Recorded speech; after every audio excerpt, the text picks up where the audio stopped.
Critics are once again calling out Democratic Congresswoman Jasmine Crockett over her questionable comments. Here's what she told college graduates during a commencement speech. A commencement speech. Children's futures, right? This was over the weekend. There are people that are going to tell you that there is not a table in which there is a seat for you. But I am here to remind you of Montgomery and those folding chairs. Let me tell you that we know how to use a chair, whether we pulling it up or we doing something else with it. Now I'm watching the faces of the wise gentlemen behind her, and they are not flinching. I don't know if that landed the way she wanted it to, even in a crowd she thought she controlled. This isn't the first time Jasmine Crockett has been called out for her word choices. Last month, she used interesting, nasty language when describing President Trump in a post about former Vice President Kamala Harris's election loss. Here she is. Y'all know we got Governor Hot Wheels down there. Come on now. And the only thing hot about him is that he is a hot mess. It's Ted Cruz. I mean, like, this dude has to be knocked over the head, like, hard, right? All I want to see happen on my birthday is for Elon to be taken down. You could speak directly to Elon Musk. What would you say? Off. Disgusting. That Hot Wheels comment was about Governor Abbott of Texas, who uses a wheelchair. She's gross. Jasmine Crockett is not the only Democrat to use dangerous rhetoric during President Trump's second term. This is what kicking the out of fascism looks like. Total bull. Absolute bull.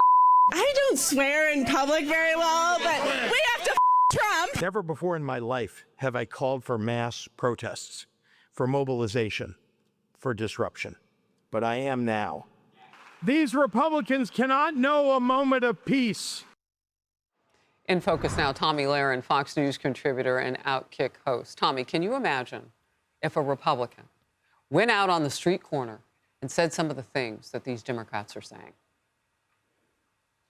Well, right, Harris, this is what they're doing because for them, it's working. It's not working to advance the interests of the American people or the Democrat Party, but it's working to advance their interest in being famous. The squeaky wheel gets the grease, and Jasmine Crockett really is the queen of that. Why would she stop, Harris? Why would she stop speaking like this, talking like this, saying those things? It's getting her on cable news. It's getting her on the late night shows. For her, this isn't about legislative priorities. I couldn't tell you one legislative position that Jasmine Crockett holds or what she's doing for the people of Texas, but I could tell you probably 5 or 10 of the most disgusting things that she has said, either on cable news or in her tweets or at a commencement address. This is working for her. They want fame more than they want to advance the interests of the American people, and that's why the Democrat Party is so lost right now.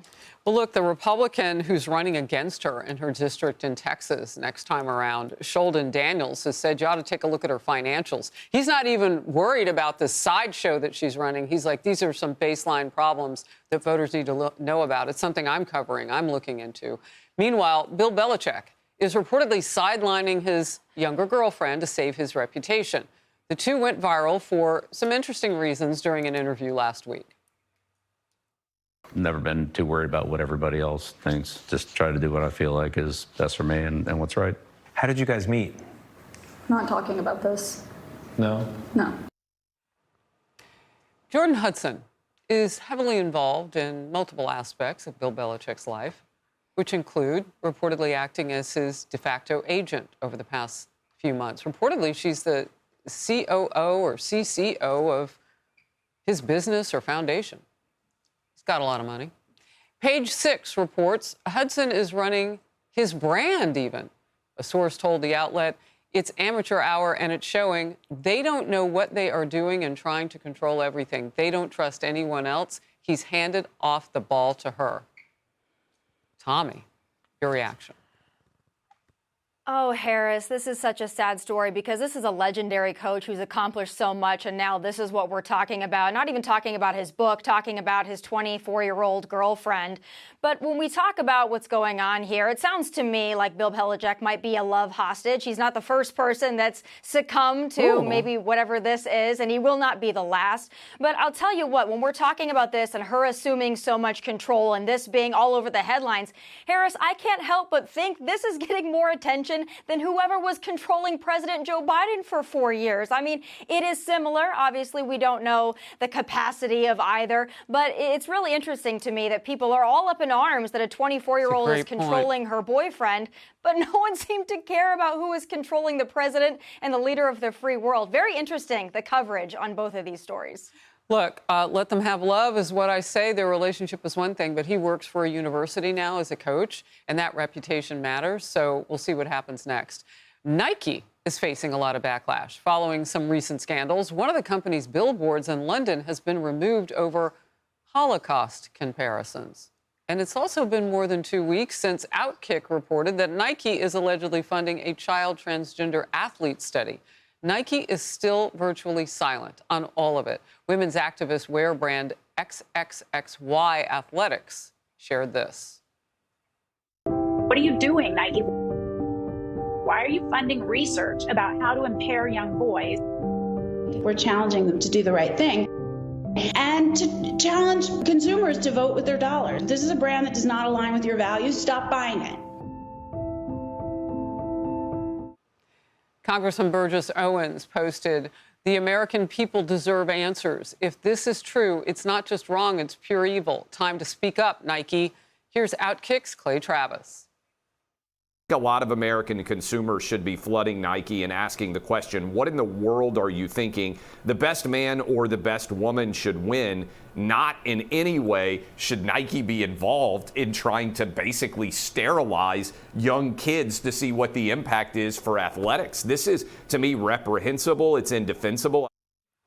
The most recent issues are just the latest in a string of Nike controversies dating back to 2019, and they include the alleged use of forced labor, abuse, and unfair treatment of their pregnant athletes. Nike is a mess, Tomi. Nike's a mess, and if all of this is true about funding these trans studies, this is worse than Kaepernick. This is worse than the Bud Light debacle. This is the worst thing we've seen for a company, I think, certainly in my lifetime, because Clay is exactly right. I hope people understand here what these allegations are and this funding. It means that they are essentially testing young boys and seeing if they transition them, they use puberty blockers and other hormone therapies, if they can essentially debilitate young male athletes to the point where they won't have an advantage over female athletes. This is going to have lasting implications in these young people's lives, and all for what? To try to normalize the trans athlete conversation and try to excuse or legitimize boys competing against girls. That's really what these studies are going towards. Nike needs to be honest. If they really do believe in this research, they need to be really honest and forthright about why they believe it.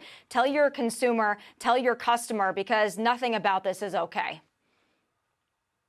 Yeah, I mean, all of what you just said and more as we cover this. Tomi, great reporting, by the way, at OutKick by all of you. Thank you. Hey, everyone. I'm Emily Campagno. Catch me and my co-hosts Harris Faulkner and Kaylee McEnany on Outnumbered every weekday at 12 p.m. Eastern, or set your DVR.